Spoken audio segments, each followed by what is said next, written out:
Frederick Douglass's life that began in 1818 was defined by one of his favorite phrases: "I would unite with anyone to do right and no one to do wrong." Born to a mother in slavery and a father who was a plantation master, he credits his education to his mother, who was the only slave on the plantation who could read or write. Once a slave, he gained his freedom and rose up the ranks of the abolitionist movement. Very skilled as a writer and as a speaker, he used his talents to further the cause of abolition all across the North. In the attempt to tell his story, he wrote many autobiographies, including his most famous work, Frederick Douglass, Life of an American Slave.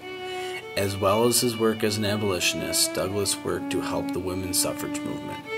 Following the Civil War, he worked to help both the cause of newly freed blacks and all women until his death in 1895.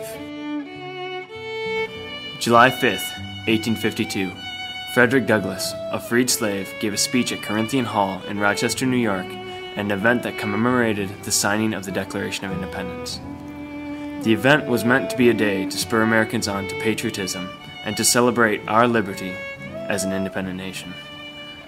On this day that was intended for celebration, Frederick Douglass turned the tables by highlighting the appalling condition of his black brothers and sisters in this supposedly free nation. What follows, according to some historians, has been called the most moving words Douglass ever spoke.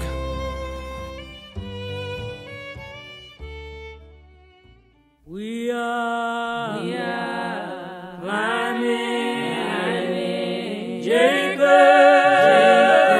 ladder. What to the American slave is your 4th of July? I answer, a day that reveals to him more than all other days in the year the gross injustice and cruelty to which he is the constant victim. To him, your celebration is a sham, your boasted liberty an unholy license, your national greatness swelling vanity. Your sounds of rejoicing are empty and heartless. Your denunciation of tyrants, brass-fronted impudence, your shouts of liberty and equality, hollow mockery.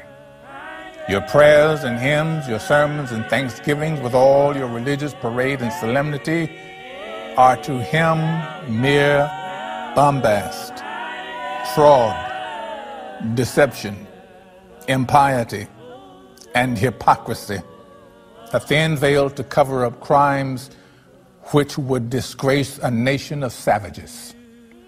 There is not a nation on the earth guilty of practices more shocking and bloody than are the people of the United States at this very hour. Go where you may. Search where you will. Roam through all the monarchies and despotisms of the old world. Travel through South America. Search out every abuse. And when you have found the last, lay your facts by the side of the everyday practices of this nation, and you will say with me, for revolting barbarity and shameless hypocrisy, America reigns without rival.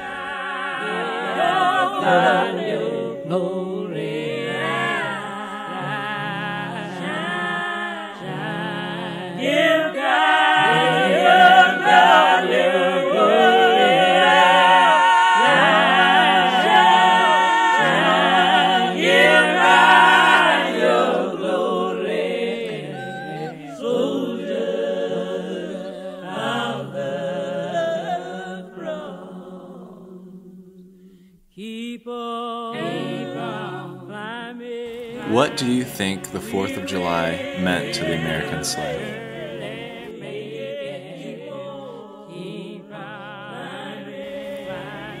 Being a white northerner in the audience of the speech, how do you think you would have reacted?